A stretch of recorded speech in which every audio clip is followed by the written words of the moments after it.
పెహల్గాం దారి జరిగి దాదాపుగా 15 రోజులు అయిపోతుంది. పృథ్వీ అన్న ఏంటి ఒక్క వీడియో కూడా దాని గురించి చేయలేదని మీరు అనుకోవచ్చు.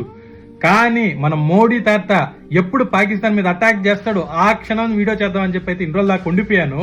ఈ రోజు మార్నింగ్ 7 గంటలు నిద్రలేసి యూట్యూబ్ ఓపెన్ చేశానో లేదో ఆడొక న్యూస్ చూసా. ఏంటంటే పాకిస్తాన్ లో 9 చోట్ల మనోళ్ళు బాంబు దాడి చేసాడు. అది కూడా సివిలియన్స్ మీద కాదండోయ్, ఉగ్రవాద శిబిరాలు ఉంటాయి కదా వాళ్ళ మీద దాడి చేశాడు. దెబ్బకి 9 చోట్ల ఉండే ఉగ్రవాద టెర్రరిస్టులు అందరూ ఒక్కసారిగా పైకి ఎగిరిపోయారు. ఒక్కసారిగా నేను రాత్రి 2 గంటలకైతే పాకిస్తాన్ వాళ్ళు సూర్యుడిని అయితే ముందుగానే చూసేశారనమాట మన ఇండియన్స్ చేసిన దాడి వల్ల.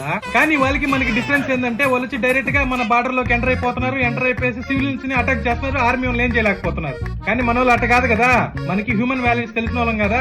అందుకనేసే సివిలియన్స్ కి ఏం కాకుండా లష్కరే టెర్రరిస్టులు ఉంటారు కదా వాళ్ళని లేపేశారు. ఏమైనా మన తాత మోడీ తాతకి ఒక్క జై వేసుకోవాల్సిందే. అందరూ కామెంట్ సెక్షన్ లో మోడీ తాతకి జై అనేసుకోండి. పాకిస్తాన్ వాళ్ళకి తెలుసో తెలీదో కానీ ఆకొచ్చి ముళ్ళు మీద పడ్డా, ముళ్ళు వచ్చి ఆకు మీద పడ్డా ఏది జరిగేది ఆకే. అదే విధంగా పాకిస్తాన్ వచ్చి మనతో యుద్ధం చేసినా, మనం వెళ్ళి పాకిస్తాన్ తో యుద్ధం చేసినా ఎవరు జరిగేదే పాకిస్తాన్ కి. అరే తెలుసుకొని యుద్ధాలు ఆపండి సామే.